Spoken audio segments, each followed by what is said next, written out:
And what a cause for rejoicing. And many times I'm moved to tears when I think about that in our times, there have been saints in our country that have been glorified.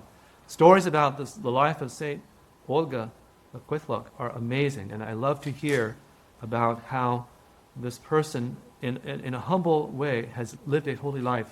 And it was, in many ways, a very ordinary person, but in all the details of her life, she put God first. And she, over and over again, humbled herself and sacrificed herself out of love for others. This gives us, in a sense, the example of that it is really possible. And once in a while, we get our own selves to get a hint of that. When I first came to the monastery, I remember that there were times and there were contentions between different people in the monastery, and maybe my feelings were hurt by somebody who said something. And I can remember one time at the beginning of a church service, somebody slighted me or said something that ruffled my feathers.